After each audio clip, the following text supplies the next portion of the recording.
अच्छो yes sir, welcome to the another video. Last videos के अंदर में हम लोगों ने एंड किया था 44 AD एंड 44 ADA। उसके ऊपर के क्वेश्चंस खैर अभी बाकी है और उसके अंदर में अमेंडमेंट भी आया है। आज के इस पर्टिकुलर वीडियो के अंदर में हम लोग क्या देखने जा रहे हैं, 44 AE को आज देखेंगे। कुछ दो सेक्शंस है अदर पीजीबीपी के जो नॉट सो इम्पॉर्टेंट कैटेगरी में आते हैं वो देखेंगे, और फिर हमें एक टैक्स ऑडिट वाला पार्ट देखना है, और फिर इसके बाद हमें क्या करना है सर, ICDS वाला पार्ट भी क्या करना है, देखना है।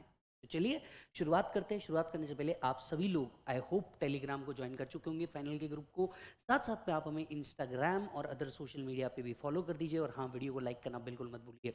चलिए शुरुआत करते हैं। सबसे पहला सेक्शन आज डिस्कस करने जा रहे हैं 44 AE। 44 AE किस बारे में बात करता है, presumptive income for good transport agency. तो जो भी हमारी गुड ट्रांसपोर्ट एजेंसी है, इनके प्रिजम्पटिव इनकम का कैलकुलेशन 44 AE में होता है, क्योंकि 44 AD से ये क्या है, एक्सक्लूडेड है। 44 AD से ये एक्सक्लूडेड है और इसी के लिए ये कवर होते हैं यहाँ पे। अब आते हैं कौन सा असेसी होना चाहिए। Assessee can be any assessee, assessee can be any assessee, कोई भी असेसी चलेगा जो कहाँ एंगेज्ड है सर, जो एंगेज है गुड ट्रांसपोर्ट एजेंसी के अंदर में, right. It should not own more than 10 goods carriage, it should not own more than 10 goods carriage during the previous year, right. तो असेसी कौन होना चाहिए, any assessee engaged in flying, hiring, leasing of the goods carriage, should not own more than 10 vehicles at any time during the previous year. अच्छा sir, तो sir कितना presumptive income माना जाएगा, higher of declared profit और specified below. Higher of declared profit और specified below, अब depend करता है हैवी गुड्स व्हीकल है या अदर गुड्स व्हीकल है। हैवी गुड्स व्हीकल मतलब क्या, जिसका ग्रॉस वेट 12 टन के ऊपर हो, जिसका ग्रॉस वेट कितने टन के ऊपर हो, 12 टन के ऊपर हो, उसे हम कहेंगे हैवी गुड्स व्हीकल। अब हैवी गुड्स व्हीकल के लिए प्रिजम्पटिव इनकम कितना है, 1000 per ton per month per vehicle. Come on, come again, 1000 per ton per month per vehicle during the period for which asset is owned। तो 1000 per ton per month per vehicle, मतलब अगर मैं इसे कहना चाहूँ कि मान लीजिए एक 15 टन्स का हैवी गुड्स व्हीकल है, एक ही व्हीकल, तो 1000 per ton per month per vehicle, इस तरीके से क्या होगा, ये कैलकुलेट होगा, राइट। तो चेक करिएगा, 1000 per ton per month per vehicle, yes sir, part of the month is considered as whole month for the purpose of this section। अगर ये गुड्स हैवी गुड्स व्हीकल नहीं है तो ये अदर गुड्स व्हीकल की category में आता है। अगर ये गुड्स हैवी गुड्स व्हीकल नहीं है तो ये अदर गुड्स व्हीकल की कैटेगरी में आता है, जिसके लिए क्राइटेरिया है 7500 पर मंथ और part there of during the period for which asset is owned. तो 7500 per month per vehicle during the period for which asset is owned, yes. चलो, सो अगर कोई भी एसएससी है, good transport agency, not owning more than 10 goods vehicle at any time during the previous year, ये क्या करते हैं sir, ये यू नो अपनी इनकम प्रिजम्पटिव बेसिस पे डिक्लेयर कर सकते हैं। कितना डिपेंड करता है, heavy goods vehicle, other goods vehicle. Heavy goods vehicle है तो कितना, 1000 per ton per month per vehicle. Other than heavy goods vehicle है तो क्या, 7500 per month per vehicle during the period for which asset is owned. कुछ conditions यहाँ पे भी कॉमन है। पहला कंडीशंस, एडवांस टैक्स यहाँ पे तभी पे करना है when it is required as per section 207, यानी अगर एडवांस टैक्स की प्रोविजन सेटिस्फाई होती है तो। अनलाइक 44 AD 44 ADA जहाँ एडवांस टैक्स मैंडेटरी है, यहाँ एडवांस टैक्स मैंडेटरी तभी होगा जब 207 की कंडीशन सेटिस्फाई होगी। All deduction under chapter under section 30 to 38 are deem to be allowed, सारे डिडक्शन पीजीबीपी के डीम टू बी अलाउड माने जाएंगे, मतलब इसमें से आप अनएब्सॉर्ब्ड डेप्रिसिएशन भी माइनस नहीं कर पाएंगे। इंपॉर्टेंटली पार्टनर्स रेम्युनरेशन जो है यहाँ पे ये अलाउड है। 44 AD ADA के अंदर में पार्टनर्स रेम्युनरेशन अलाउड नहीं था, यहाँ पार्टनर्स रेम्युनरेशन क्या किया गया है, अलाउ किया गया है। चैप्टर 6 के डिडक्शन मिलेंगे, सेट ऑफ मिलेंगे। अगर प्रॉब्लम में ग्रॉस वेट नहीं दिया है तो आप अनलैडन वेट भी ले सकते हैं। आप क्या ले सकते हैं, अनलैडन वेट भी ले सकते हैं। क्या एसएससी लोअर प्रॉफिट डिक्लेयर कर सकता है, यस, लेकिन बुक्स ऑफ अकाउंट्स और ऑडिट मेंटेन करने पड़ेंगे। अब एक इंटरेस्टिंग बात बताऊं, 44 AD ADA के अंदर में जब आप लोअर प्रॉफिट डिक्लेयर करते हैं, बुक्स ऑफ अकाउंट्स आपको तभी मेंटेन करनी है जब income exceed basic exemption limit. 44 AE में आप जैसे ही लोअर प्रॉफिट डिक्लेयर करते हैं, आपको books of accounts and audit mandatory हो जाता है, भले ही आपकी इनकम बेसिक एग्जामिशन लिमिट से ऊपर हो या ना हो, भले ही आपकी इनकम बेसिक एग्जामिशन लिमिट से ऊपर हो या ना हो। बात समझ में आ रही है सभी को? तो चलो 44 AE में आ जाते हैं हम लोग। सेक्शन 44A के अंदर में आ जाते हैं। Presumptive income for good transport agency. Assessee कौन होना चाहिए sir? Assessee can be any assessee having not more than 10 goods carriage at any time during the previous year। Sir कितना प्रिजम्पटिव इनकम पकड़ा जाएगा? हायर ऑफ डिक्लेयर्ड प्रॉफिट और की maximum limit. Maximum limit कितनी है? Heavy goods vehicle, other goods vehicle. Heavy goods vehicle के लिए 1000 per ton per month और part there of during the period for which asset is owned। Other goods vehicle के लिए कितना है? 7500 per month और part there of per vehicle.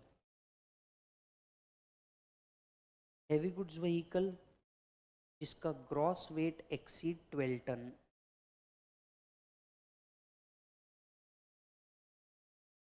Other points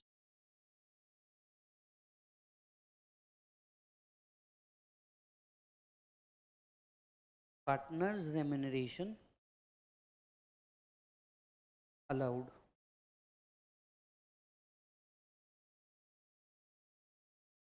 all deduction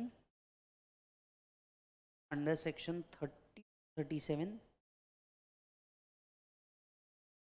deemed to be allowed।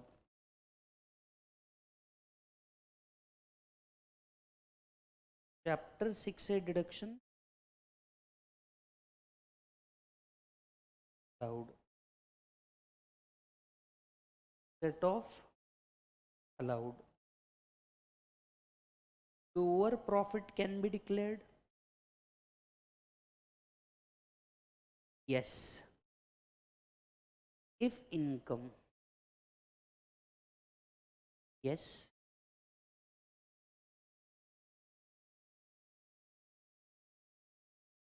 maintain accounts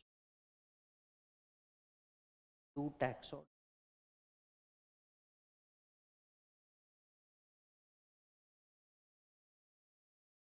advance tax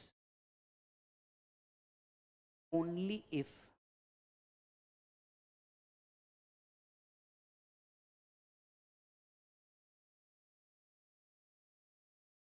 section 208, 207, 208 satisfied।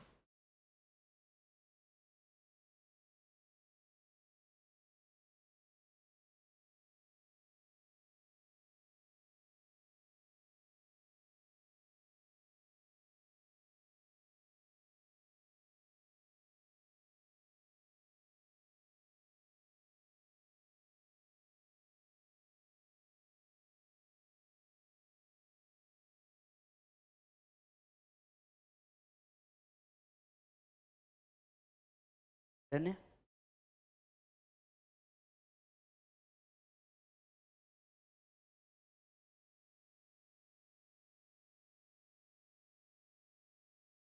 चलो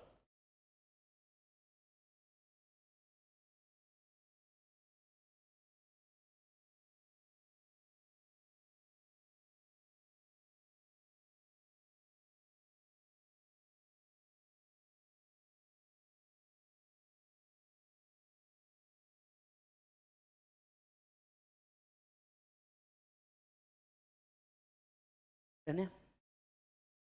चलो तो that was section 44AE। बराबर है। तो 44 AD, 44 AE, 44 ADA तीनों भी खत्म है अपने, बराबर है। चलो मैं चाहता हूं अब हम कुछ क्वेश्चन सॉल्व कर लें।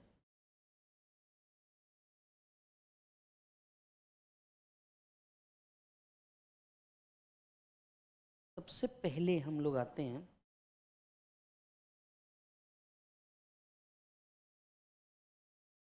आपके 44 AD वाले क्वेश्चन पे। देखिए 6th क्वेश्चन आपको दिख रहा है 44 AD।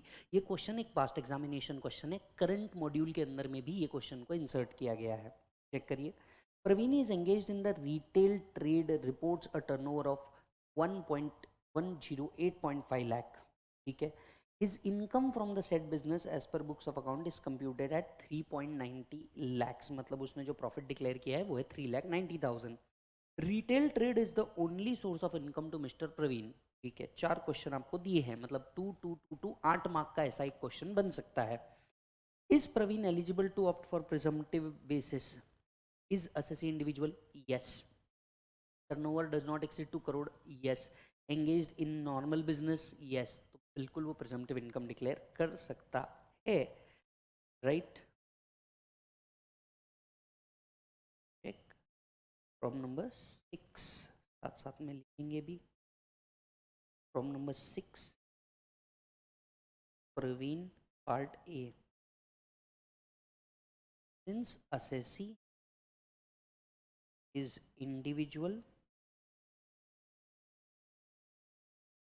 engaged in normal business and turnover does not exceed 2 crore, he will be eligible to claim presumptive income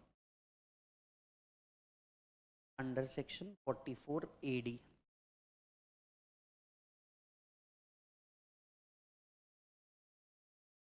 दूसरा क्वेश्चन भी मैं पढ़ लेता हूं ताकि लिख लूं। If so determine the total income.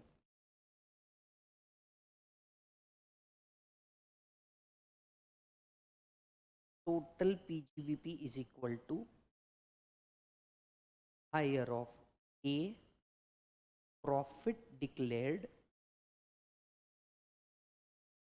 that is 3,90,000। B,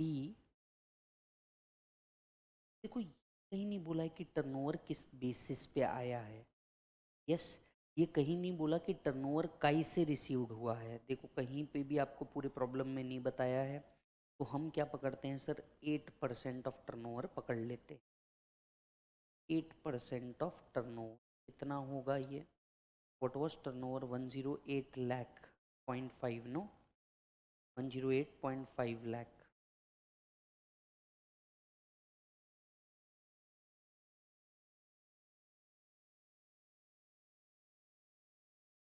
बराबर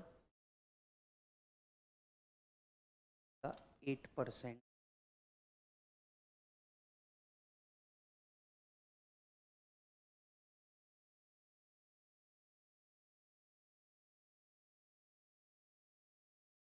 8,08,000।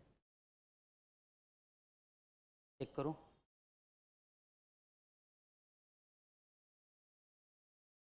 बराबर है। Therefore P equals to 8,08,000। P, in case Praveen do not opt for presumptive taxation, what are his obligation? अगर वो presumptive taxation में नहीं आना चाहेगा, मतलब वो lower profit declare करना चाहेगा। If Praveen do not opt for presumptive income,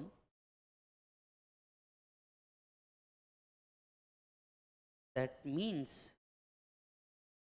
he wish to declare lower profit। In such case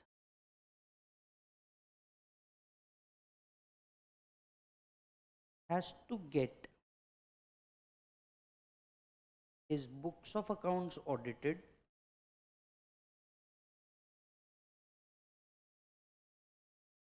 and submit the report at least 1 month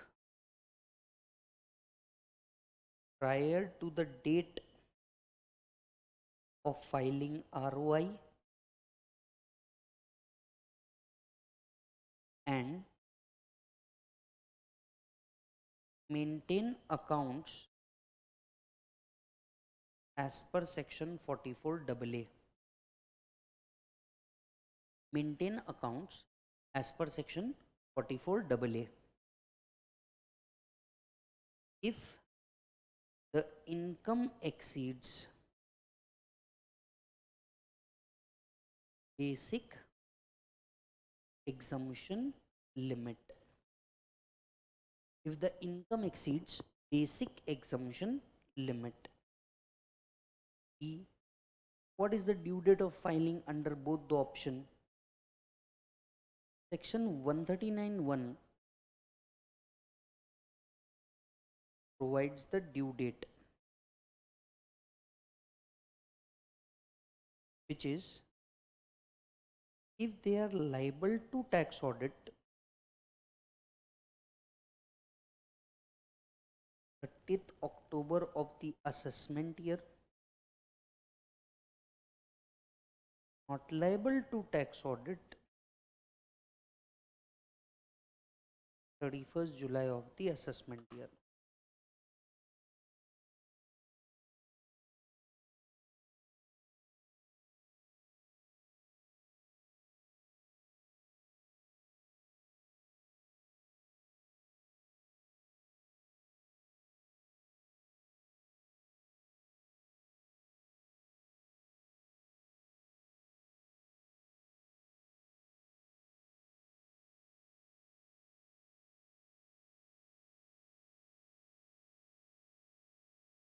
done है सर?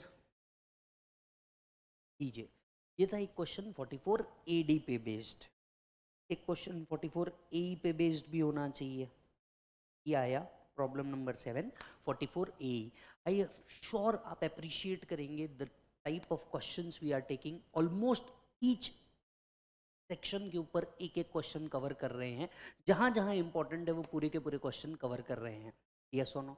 जहां जहां जरूरत पड़ रही है पूरे के पूरे क्वेश्चन कवर कर रहे हैं। राइट, आपसे भी यही उम्मीद चल रही है कि जितने क्वेश्चन है पीजीबीपी के सारे उठा करके सॉल्व कर देना। पेपर लेना, सारे के सारे उठा करके सॉल्व कर देना, तब जाकर के आपको मजा आएगा। कहीं अटकोगे, प्रोविजन पढ़ना, वापस से सॉल्व करना। लेकिन जितना ज़्यादा सॉल्विंग करोगे, फास्ट ट्रैक ने आपको ये तो हेल्प कर दिया कि पीजीबीपी फटाफट कंप्लीट करवा दिया, लेकिन आप जितना ज़्यादा प्रॉब्लम सॉल्व करोगे ना बेटा, उतनी ज़्यादा क्लैरिटी प्रोविजंस के अंदर में आएगी। आते हैं नेक्स्ट क्वेश्चन के अंदर में, problem number 7, Sukhwinder. Yes, Sukhwinder is engage in the business of plying goods carriage. He owns 10 truck of which 6 are heavy goods vehicle, मतलब 4 अदर व्हीकल होंगे। On second May, he sold 1 heavy goods vehicle and purchased a light goods vehicle. This new vehicle could, however, be put to use only on 15th June. The gross weight is 15 ton. Compute the total income, taking note of the following.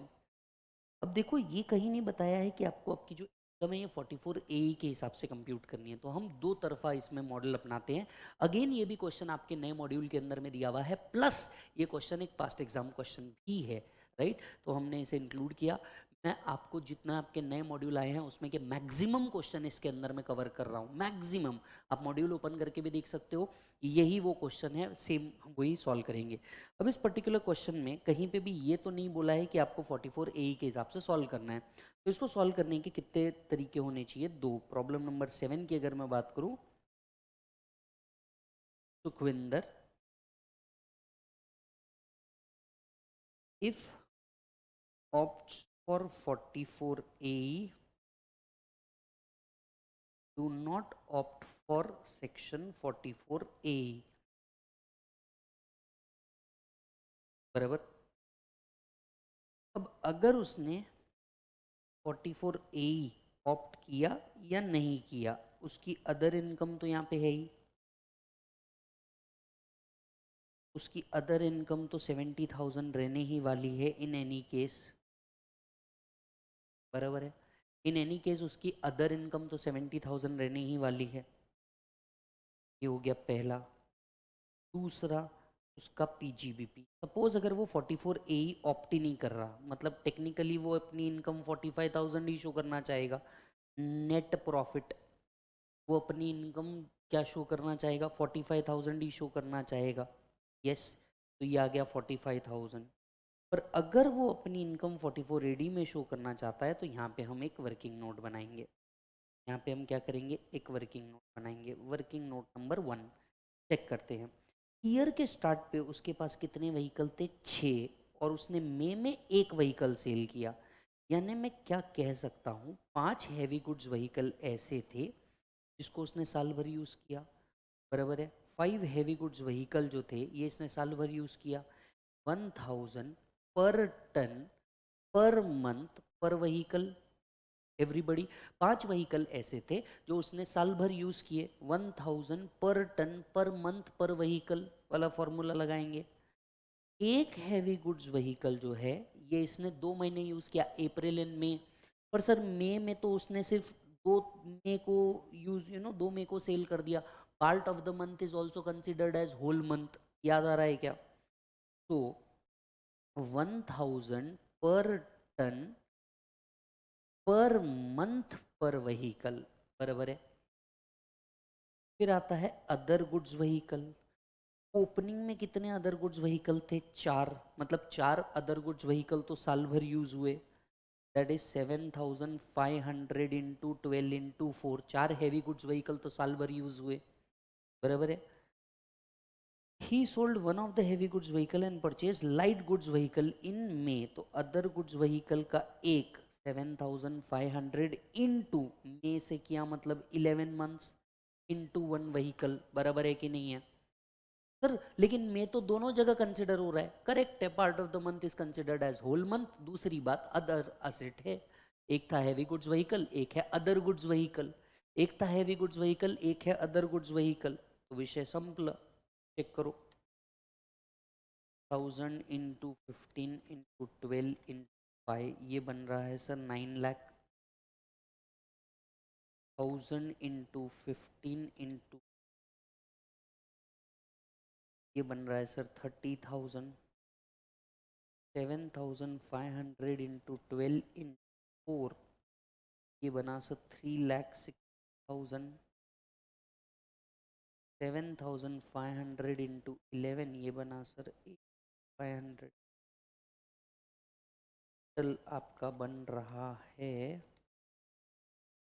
13,72,500। Check कर लो।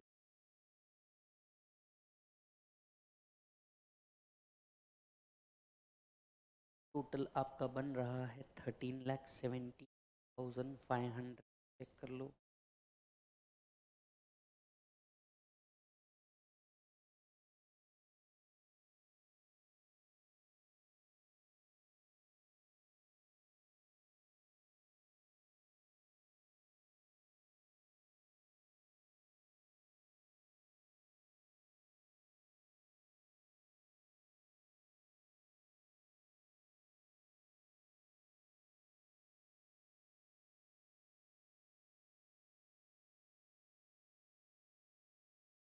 बराबर, अब इसको यहाँ insert कर दो, 13,72,500।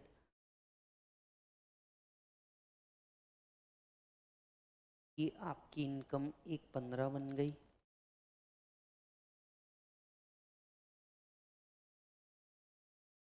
ये बन गई 14,42,500।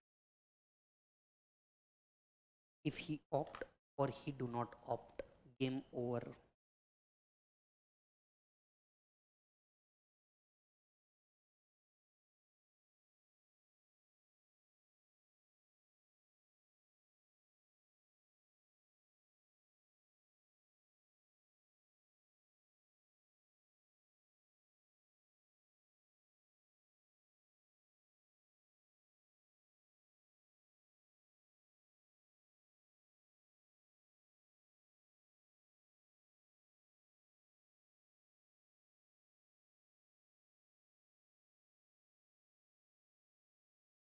डन। चलिए सर आगे बढ़ते हैं। तो अगर आप देखेंगे फास्ट ट्रैक बुक के अंदर में तो अब बस एक ही क्वेश्चन बचेगा।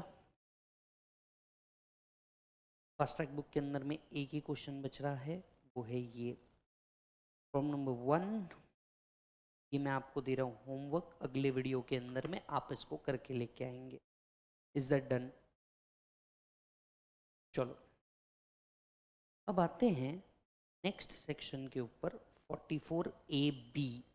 अब आते हैं नेक्स्ट सेक्शन के ऊपर 44AB। मैंने जानबूझ करके आपको ये सेक्शन रोक करके रखा था और कहा था कि प्लीज इसके लिए रुक जाओ। एक बार आप प्रिजम्पटिव इनकम वाला सेक्शन पढ़ के आ गए तो आपको टैक्स ऑडिट वाला केस बहुत अच्छे से समझ में आ जाएगा। मैं चाहता था आपको एक डिटेल्ड एनालिसिस दूं इसका, टैक्स ऑडिट का। तो आइए टैक्स ऑडिट का एक डिटेल्ड एनालिसिस मैं आप सभी के सामने रखता हूं। ठीक है, आ जाओ।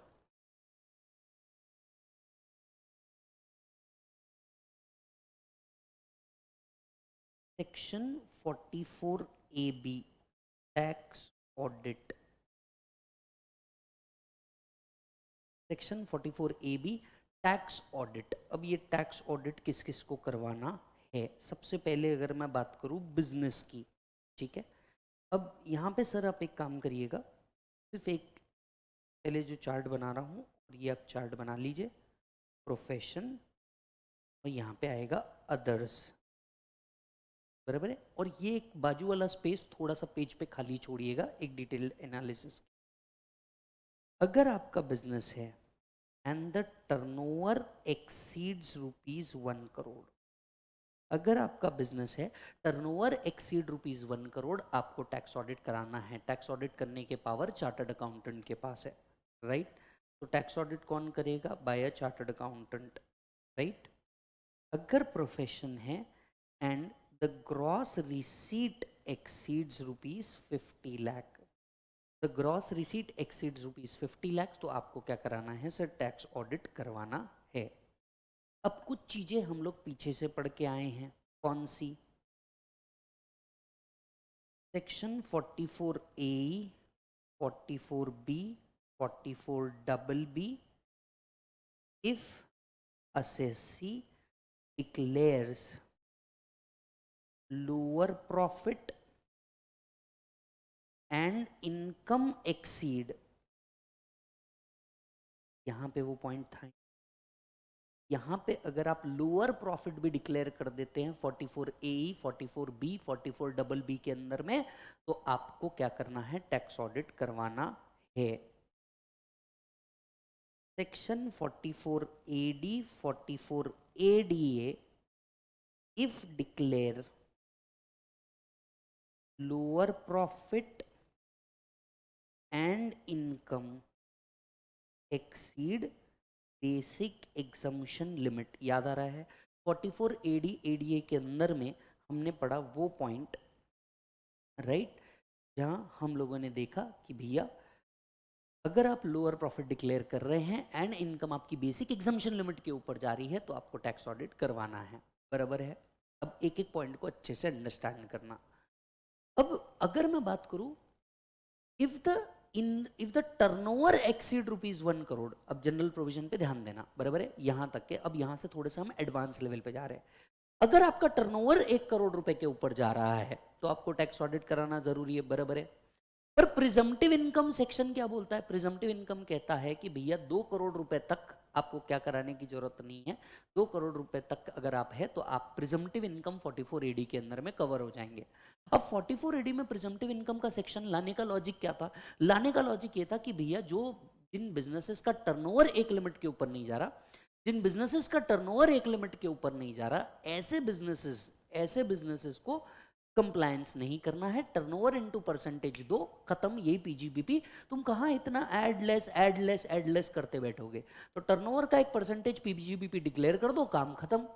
अब पॉइंट क्या था जरा समझना, टर्नओवर अगर 1 करोड़ के ऊपर है तो आप बोलते हो ऑडिट करवाओ, लेकिन प्रिजम्पटिव इनकम आपने 2 करोड़ तक कर रखी है। तो अगर मेरे को कंप्लायंस ही करना होता, टैक्स ऑडिट ही कंप्लायंस करना होता, तो फिर 44AD लाने का मतलब ही क्या था? Make sense?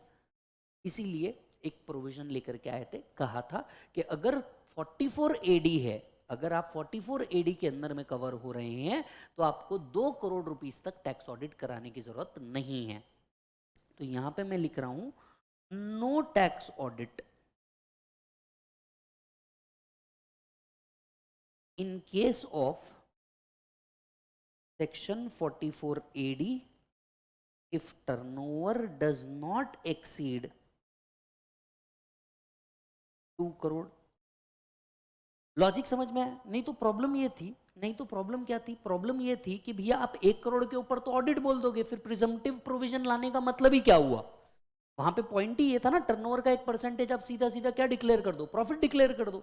इसीलिए कहा गया था कि अगर 44 AD का केस है 2 करोड़ तक के आपको टैक्स ऑडिट करने की जरूरत नहीं है। अब अगर आप देखेंगे राइट लास्ट वीडियो के अंदर में 2 करोड़ के जगह एक 3 करोड़ का लिमिट भी आया है 44 AD में कि भैया 3 करोड़ तक के हम प्रिजम्पटिव इनकम कंसिडर करेंगे if the cash receipt does not exceed 5% of total receipt. याद आ रहा है? If the cash receipt does not exceed 5% of total receipt. अब अगर 44 AD में अमेंडमेंट हुआ है 2 करोड़ के जगह 3 करोड़, तो don't you think same provision mutatis mutandis 44 AB के अंदर में भी आना चाहिए? तो 44 AB में भी अमेंडमेंट लाया है। तो ये फाइनेंस एक्ट 2023 से आया। इन case of 44 AD if turnover does not exceed क्या बेटा 3 crore and the cash receipt does not exceed 5% of total receipt। समझ में आया? अब ये अमेंडमेंट क्यों आया है? Because of the amendment in 44 AD sorry simultaneous amendment 44 AB के अंदर में भी आया। अब आपको समझ में आया इंटरलिंकिंग का पावर क्या होता है? मैं पहले आपको 44 AB चाहता तो पढ़ा देता, पर समझ में कुछ नहीं आता। अब अगर आपने लास्ट वीडियो बहुत अच्छे से देखा होगा तो आपको पूरा इंटरलिंकिंग लगेगा। ये 2 करोड़ के साथ साथ 3 करोड़ वाला अमेंडमेंट क्या है, क्योंकि 44 AD के अंदर में अमेंडमेंट है, वो यहां पे भी अमेंडमेंट आया है। बात समझ में आई सभी को? यस, यहां पे भी अमेंडमेंट आया है। ये क्लियर है? चलो अब आपको याद होगा 44 AD, 44 AD ये क्लियर हो गया। अब आता है 44 AE। जनरली 44 AE में 50 लाख तक के आपको टैक्स ऑडिट कराने का जरूरत होता ही नहीं। ये सुनो, क्योंकि प्रोफेशन के लिए क्या है 50 लाख इज द ग्रॉसरी। तो 50 लाख तक के आपको टैक्स ऑडिट कराने का जरूरत नहीं होता। इन केस ऑफ 44 ADA, मैंने शायद 44 AE बोला है गलती से, माफ करिएगा। In case of 44 ADA no tax audit till the gross receipt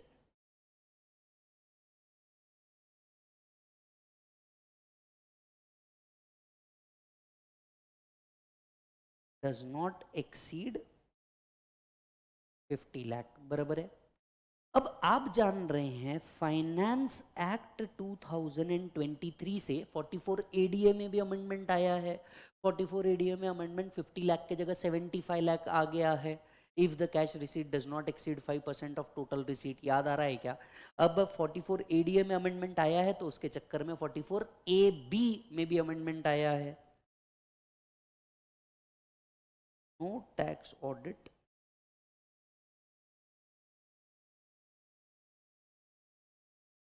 under section 44 ADA till gross receipt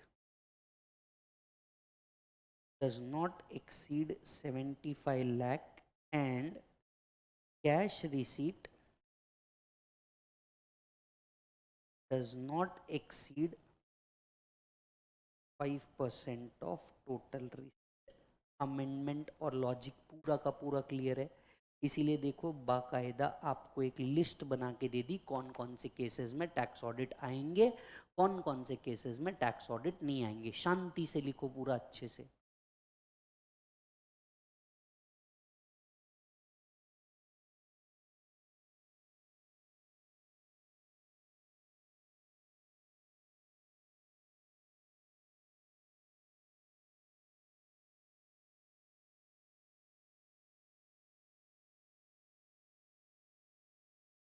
done.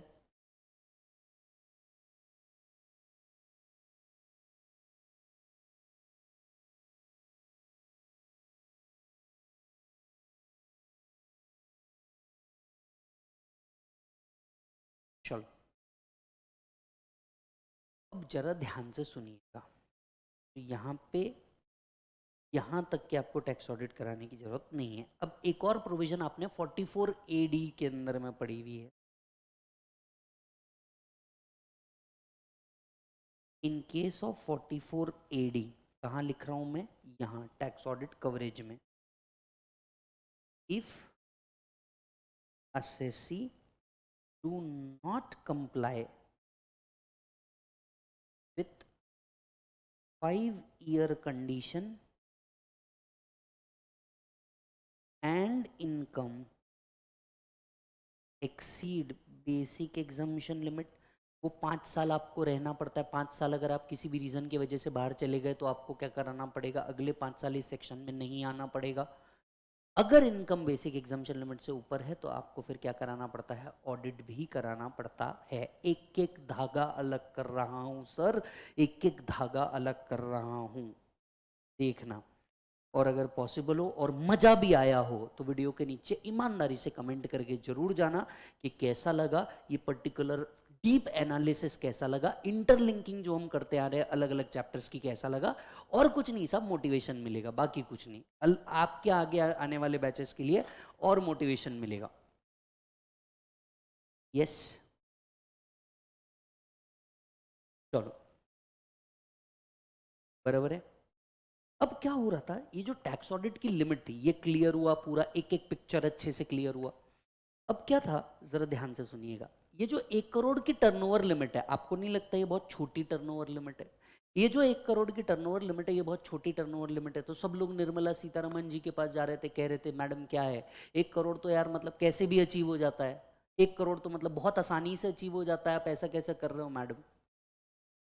कुछ तो मैडम ऐसा कर लो ना कि भैया हमारे लिए ये 1 करोड़ की लिमिट को इंक्रीज कर दो। निर्मला सीतारमन जी ने बोला भैया तुम्हारी बात सर आंखों पे, कोई बात नहीं, तुम कह रहे हो, तुम तो अपने हो, 10 करोड़ तक टैक्स ऑडिट मत कराओ, no tax audit till 10 crore. बस दो ही कंडीशन है जो सेटिस्फाई करनी है। Cash receipt does not exceed 5% of total receipt, cash payment does not exceed 5% of total payment.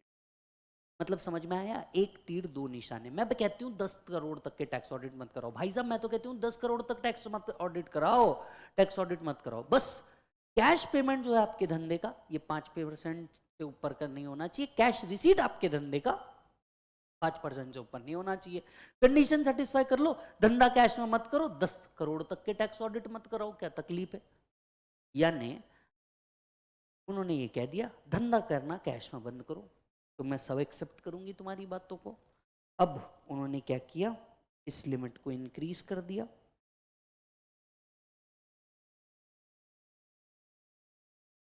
No tax audit till turnover of rupees 10 crore if cash receipt does not exceed 5% of total receipt and cash payment does not exceed 5% of total payment। तो जी sir आप ये भी no tax audit till the turnover of 10 crore, 1 crore की जगह limit कितनी डाल दी sir? 10 crore डाल दी, लिखो आराम से।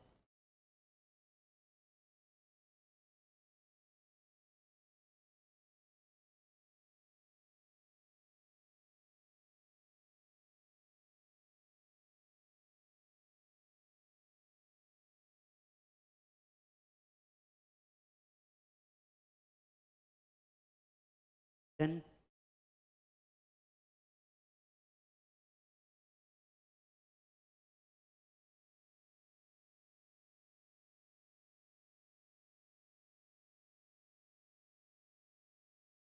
चलो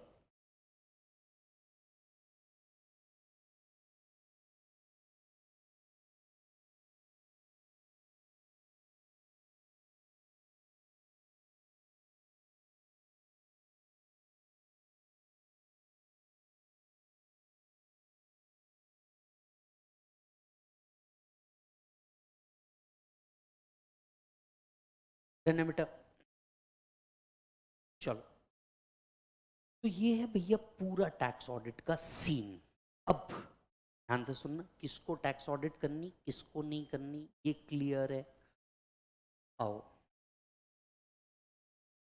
बिजनेस के केस में turnover 1 crore, gross receipt 50 lakh in case of profession. Other के केस में एसएससी लोअर इनकम डिक्लेयर कर रहा है 44 A double B triple B. मैंने यहाँ पे बी और डबल बी लिखा है शायद, आई जस्ट रेक्टिफाइड। यहाँ पे डबल बी और ट्रिपल बी होना। If assessee declare the lower income under section 44 AD, ADA and income exceed basic exemption limit, if assessee does not comply the 5-year condition and income exceed basic exemption limit, no tax audit in following cases. In case of 44 AD, if turnover does not exceed 2 crore, यहाँ पे ये amendment के साथ 3 crore. 44 ADA के अंदर में, यहाँ पे ADA होना, ADA के अंदर में if gross receipt does not exceed 50 lakh, और ये हो गया 44 ADA का अमेंडमेंट 75 लाख का। फिर no tax audit till the turnover of 10 crore if cash receipt does not exceed 5% of total receipt and cash payment does not exceed 5% of total payment. मजा आया। Tax audit कौन करेगा sir? Audit report will be given by chartered accountant at least 1 month prior to the date of filing ROI। At least 1 month prior to the date of filing ROI। Tax audit report कौन से form में होगी? 3CA 3CB 3CD। इसका एक पूरा chapter आ गया है। अब आपको आगे बढ़ते हैं। अगर आपने टैक्स ऑडिट नहीं कराया तो पेनल्टी कितनी है? सेक्शन 271B इसमें पेनल्टी बताता है 1,50,000 और 0.5% ऑफ टर्नओवर। 1,50,000 और 0.5% of turnover, whichever is lower will be penalty। Done. चलो जी, ये है आपका सेक्शन 44 AB टैक्स ऑडिट। अब अगर आप देखोगे तो सिर्फ कुछ ही सेक्शन बचते हैं, राइट? जैसे 33 AB 33 ABA and speculative business. आपका PGBP सर क्या हो जाएगा? ओवर हो जाएगा, नो डाउट। हमें प्रॉब्लम सॉल्व करना ही है। सबसे पहले इधर आ जाते हैं 43.5। एग्जाम पॉइंट ऑफ व्यू से बिल्कुल काम की चीज नहीं है। 43.5 आपको स्पेक्यूलेटिव ट्रांजैक्शन समझाता है। 43.5 आपको स्पेक्यूलेटिव ट्रांजैक्शन बताता है। दो बातें जो इसमें याद रखनी है। पॉइंट नंबर 1, स्पेक्यूलेटिव बिजनेस एक सेपरेट बिजनेस माना जाता है ऑल टुगेदर। तो आपके पास शेयर्स डेरिवेटिव को लेकर के दो ऑप्शन है, एक शो इट एज PGBP, दूसरा show it as investment. Yes, अगर आप इसे PGBP बता देते तो इसका जो कंप्यूटेशन है as a specified as a speculative business होता है, राइट? तो स्पेक्यूलेटिव ट्रांजैक्शन क्या होता है? ऐसे सारे ट्रांजैक्शन जिसको आप सेटल करते हैं otherwise than by taking the delivery. Otherwise than by taking the delivery, जो भी कॉन्ट्रैक्ट आप ले रहे हैं उसको हम स्पेक्यूलेटिव ट्रांजैक्शन कहते हैं। तो speculative transaction means a transaction in which a contract for purchase, sale of any commodity including stock is ultimately settled otherwise than by taking actual delivery.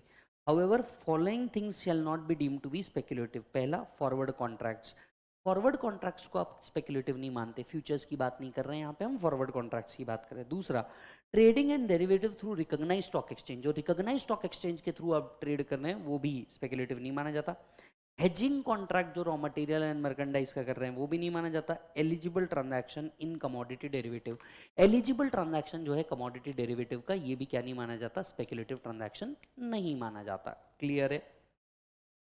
अब ये डेफिनेशन को बिल्कुल मत याद रखना, एग्जाम पॉइंट ऑफ व्यू से बिल्कुल important नहीं है। इसका जो स्पेसिफिक पॉइंट है वो मैं आपको वैसे ही लिख के दे देता हूँ।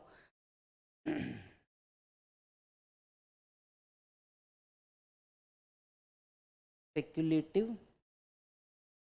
बिजनेस इनकम, ठीक है? Speculative business income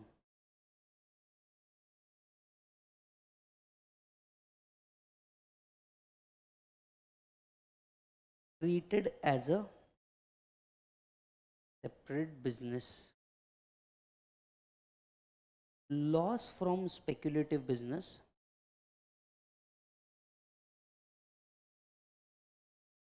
can be set off only against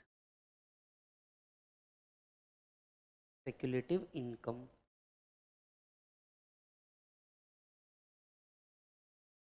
Speculative business loss shall be carried forward up to 4 assessment year। ये 3 पॉइंट लिख के रख दो, इससे ज्यादा आपके कोई काम का नहीं है।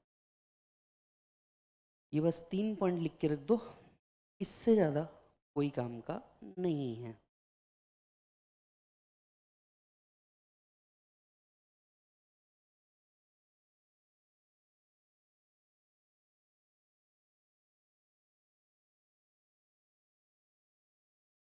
डन।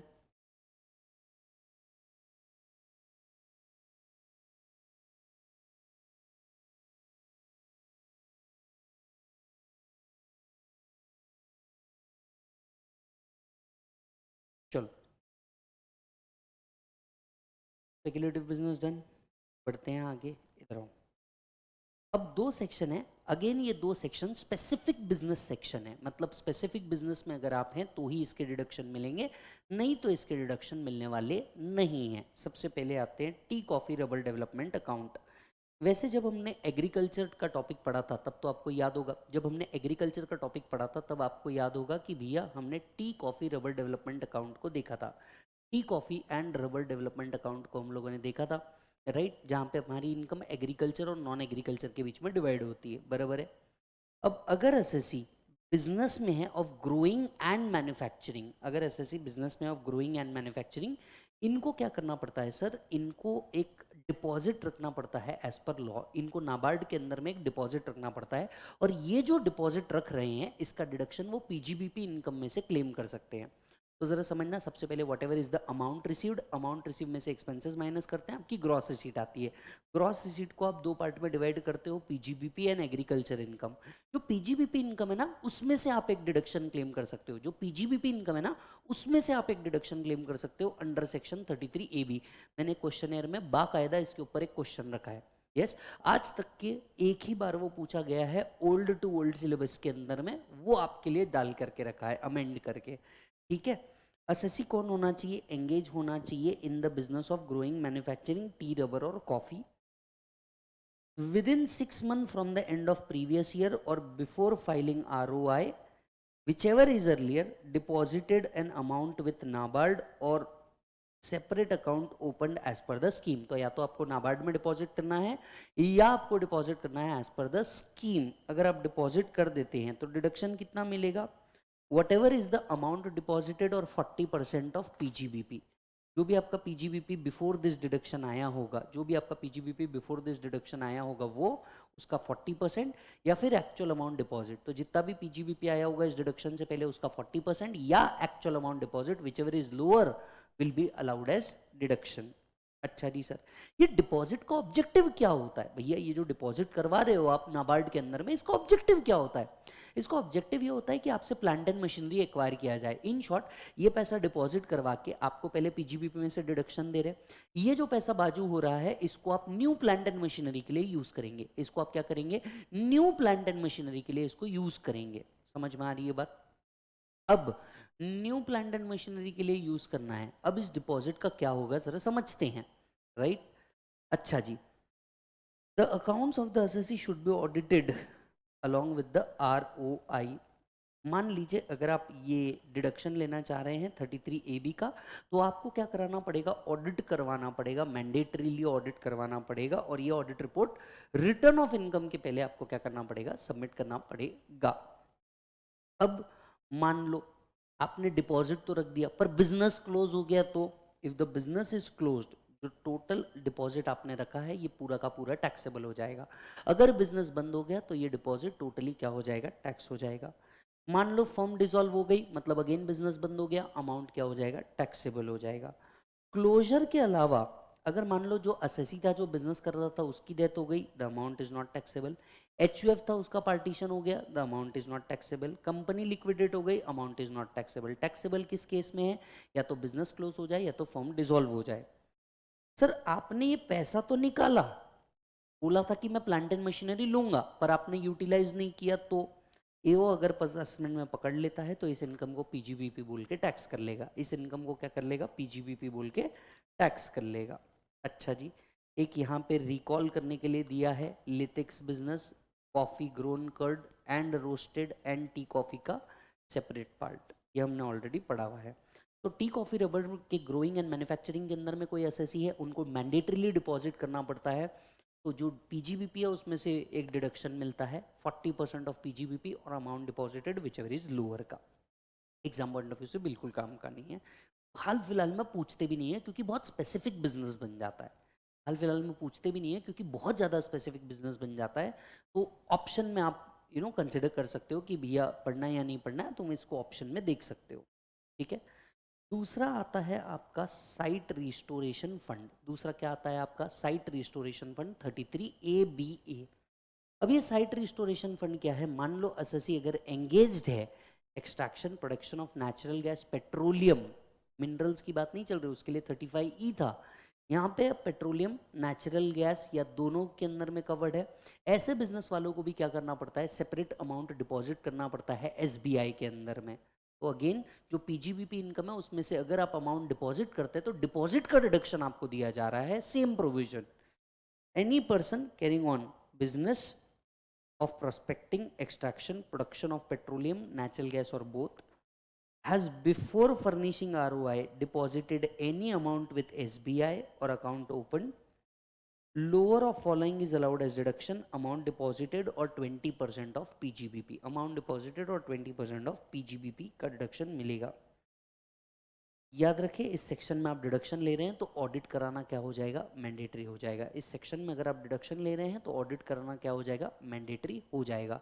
वैसे मैं आपको याद दिला दूं 33AB 33ABA का डिडक्शन नहीं मिलेगा if you opt for 115 BAC and other series. वो अपन यहाँ पे लिखेंगे भी। सेम यहाँ पे भी ये पैसे डिपॉजिट का क्या करना है? न्यू प्लांट एंड मशीनरी लेना है। बिजनेस क्लोज हो गया या फर्म डिसॉल्व हो गई, टैक्सेबल। डेथ हो गई, पार्टीशन ऑफ एचयूएफ हो गया, लिक्विडेशन हो गया, नॉट टैक्सेबल। पैसा निकाला पर पर्पस के लिए यूज नहीं किया, taxable as PGBP. Taxable as PGBP. Clear है? If amount is withdrawn from NABARD Site Restoration Fund, it should be utilized in the year of withdrawal only. Otherwise, such amount is taxable. The amount is utilized for the following purpose, then deduction claimed earlier shall be withdrawn. Right? If plant and machinery has been installed in office or it is an office appliance or 100% is allowed as deduction। याद करके देखो, मान लो आपने पैसा तो withdraw किया, आपने क्या किया सर? पैसा विड्रॉ किया, लेकिन इस पैसे से आपने प्लांट एंड मशीनरी अगर ऑफिस अप्लायंस लिया, डिडक्शन नहीं मिलेगा। गेस्ट हाउस में लगा दिया, डिडक्शन नहीं मिलेगा। 100% इसका कॉस्ट अलाउड एज डिडक्शन है, डिडक्शन नहीं मिलेगा। अब the amount utilized for acquisition of plant and machinery, then depreciation shall be allowed on the same. Where the asset is acquired, it shall be utilized for 8 assessment year, and if sold earlier, then it shall be taxable in the year of sale। ये जो asset आप acquire करेंगे plant and machinery, इसको भी 8 साल hold करके रखना है। 8 साल से पहले कभी भी आपने सेल कर दिया, पीजीबीपी में टैक्सेबल हो जाएगा। यहाँ पे एक पॉइंट आप लिख के रखेंगे, no deduction under section 33AB 33ABA if assessee opted the default scheme। if assessee opted the default scheme।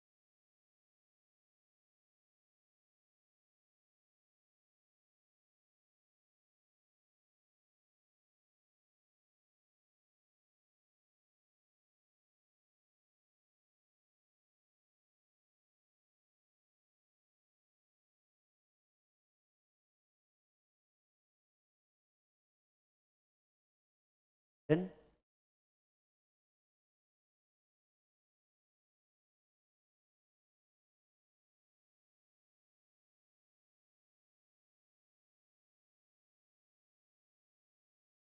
चलो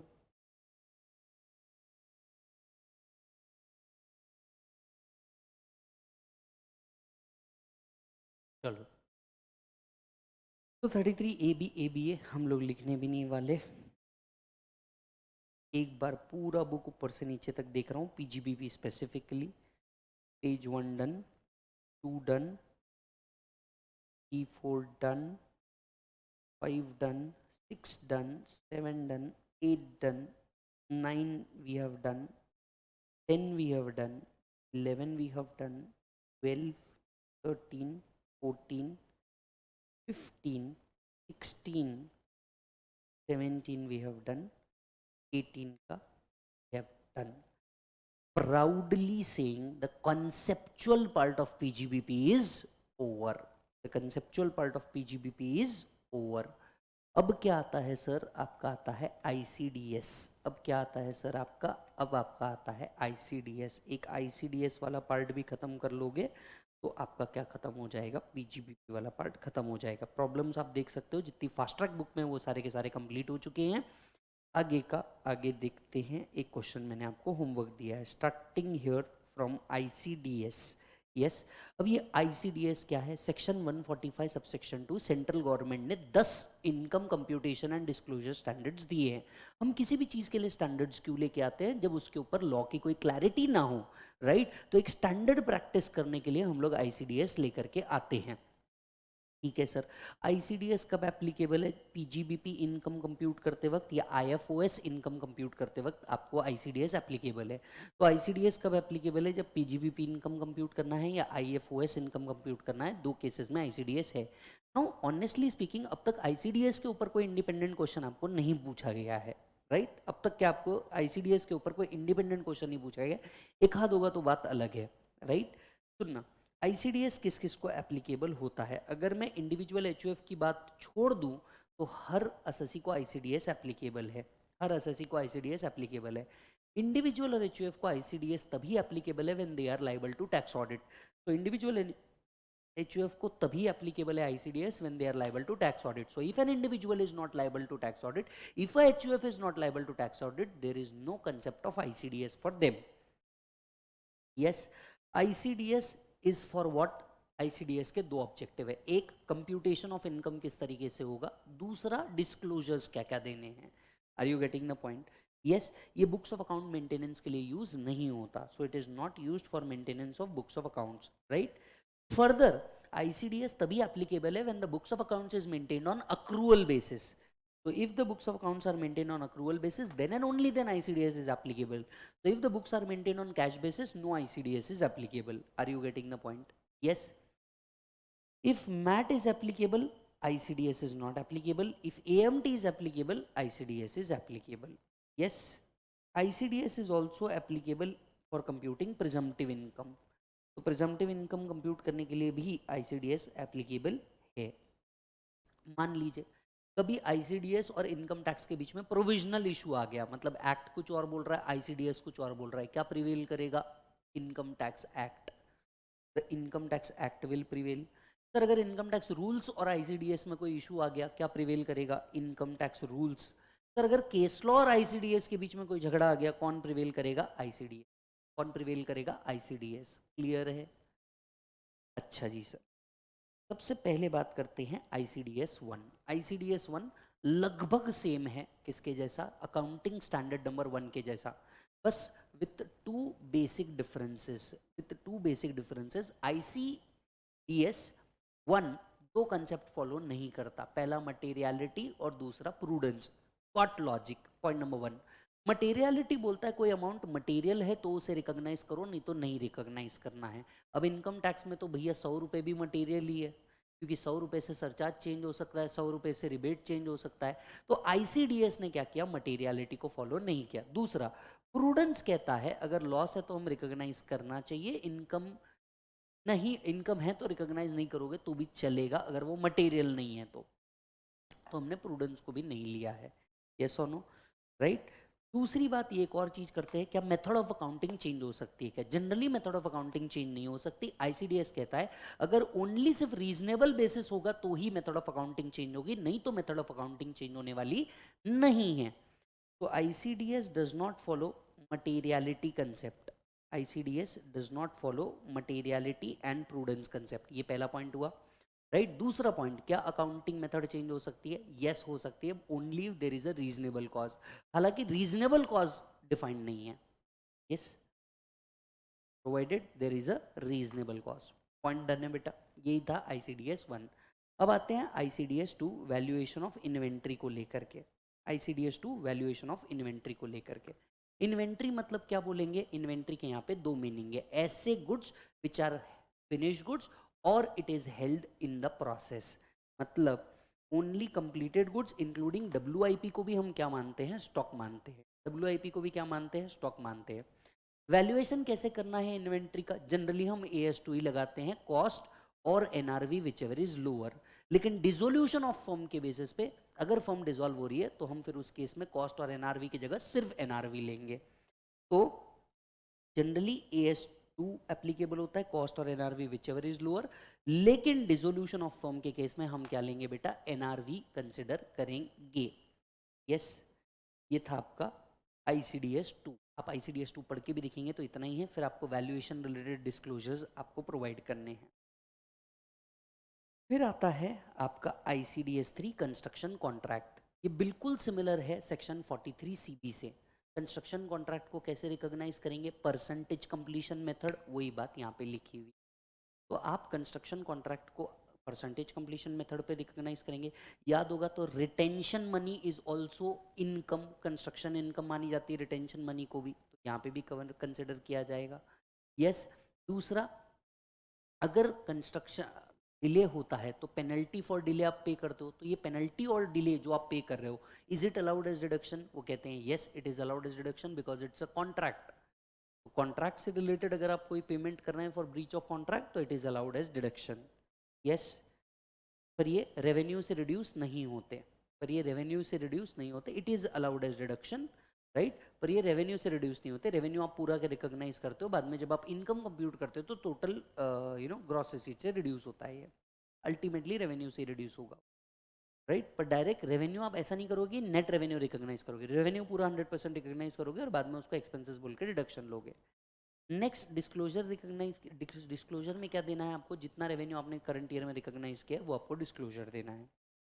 तो परसेंटेज कंप्लीशन मेथड को रिकॉग्नाइज किया गया है कॉस्ट और रेवेन्यू दोनों को कंसिडर करने के लिए, रिटेंशन मनी को इनकम माना गया है, penalty for delay is allowed as deduction, and disclosure requirement में आपको क्या देना है, कितना आप रेवेन्यू क्या कर रहे हो, रिकॉग्नाइज कर रहे हो।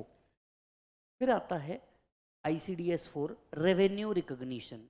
यस, यहाँ पे हमारा वो सर्विस कॉन्ट्रैक्ट वाला आता है जो 43 CB में पड़ा था।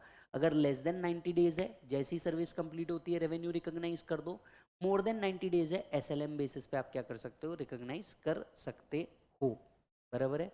इंटरेस्ट इनकम जो है आपकी, राइट, इंटरेस्ट इनकम जो है आपकी उसको आप अक्रूवल बेसिस पे रिकॉग्नाइज करोगे, लेकिन अगर ये इंटरेस्ट इनकम टैक्स पे है तो एक्चुअल रिसीट बेसिस पे रिकॉग्नाइज करोगे, क्योंकि ऑब्वियसली इनकम टैक्स या रिफंड या ड्यूटी आ रहा है तो वो आपको पता नहीं होगा, तो जब एक्चुअली रिसीव होगा तभी आप उसको क्या करोगे, रिकॉग्नाइज करोगे। और बाकी सारी इनकम को as per income tax act recognise किया जाता है। तो रेवेन्यू रिकॉग्निशन के मेजर 3 पार्ट है, पहला सर्विस कॉन्ट्रैक्ट, दूसरा इंटरेस्ट और तीसरा अदर इनकम। अदर इनकम आपकी इनकम टैक्स एक्ट के हिसाब से रिकॉग्नाइज होगी, क्लियर है। सर्विस अगर मोर देन 90 डेज होगा, राइट, मोर देन 90 डेज होगा, परसेंटेज कंप्लीशन ले लो, और इनडिटर्मिनेंट एक्ट है उसके अंदर में बहुत सारे एक्ट है तो आप SLM बेसिस पे ले सकते हो। लेस देन 90 डेज होगा, जैसे कंप्लीट होगा सर्विस का कॉन्ट्रैक्ट का रेवेन्यू रिकॉग्नाइज कर दो।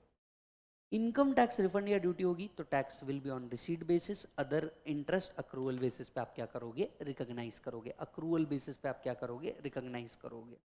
तो ये जो रेवेन्यू, ये ICDS जो था इसके अंदर में बहुत सारे वर्बॉटरी पार्ट थे, मैंने सारे वर्बॉटरी पार्ट को बाजू किया, जितना लॉजिकल है आपको MCQ बेसिस पे पूछा जा सकता है या जिसमें कंटेंट है वो आपके सामने सीधा चार्ट बेसिस पे ला करके रख दिया।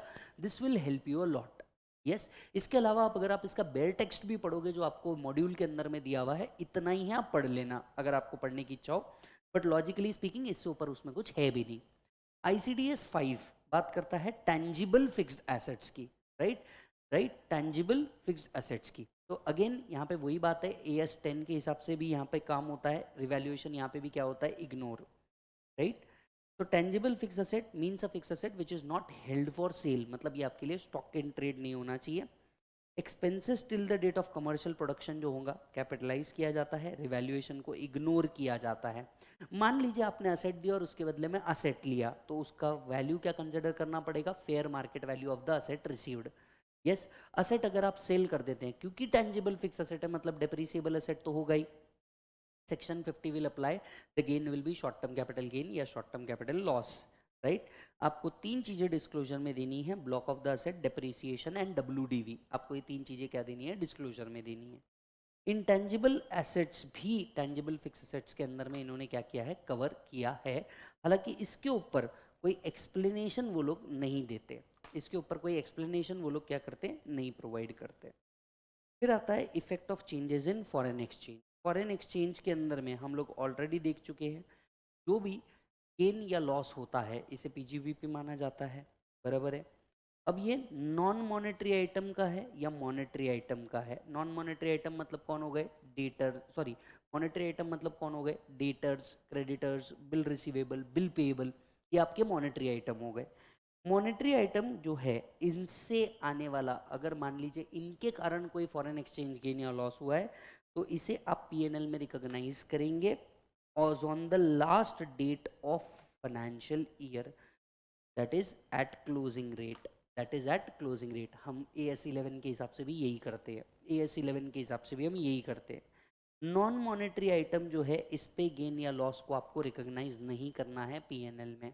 तो नॉन मॉनेटरी आइटम जो है इसको आपको रिकॉग्नाइज नहीं करना है PNL के अंदर में।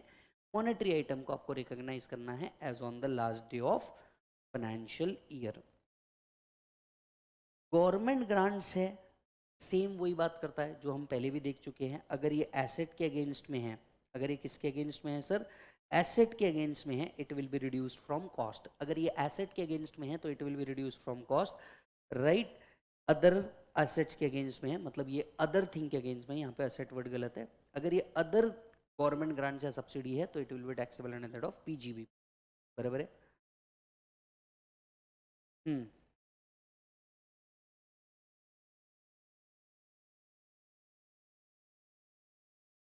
गवर्नमेंट ग्रांट्स आपको एलोकेट करने पड़ते हैं प्रो राटा बेसिस के ऊपर। प्रो राटा बेसिस मतलब over the period for which obligation is incurred. Then आता है सिक्योरिटी कॉन्ट्रैक्ट्स। AS 13 बोलता है सिक्योरिटी वाइज आपको क्या करना पड़ता है, रिकॉग्नाइज करना पड़ता है, जबकि ICDS बोलता है कैटेगरी वाइज आपको रिकॉग्नाइज करना पड़ता है। इस पे मैंने एक क्वेश्चन लेके रखा है क्वेश्चन एयर में, मैं अगले वीडियो के अंदर में उसको कवर करूंगा। AS 13 बोलता है सिक्योरिटी वाइज रिकॉग्नाइज करो, जबकि ICDS बोलता है कैटेगरी वाइज रिकॉग्नाइज करो। कैटेगरी मतलब क्या, पूरे इक्विटी, पूरा डेप्ट, ऐसा।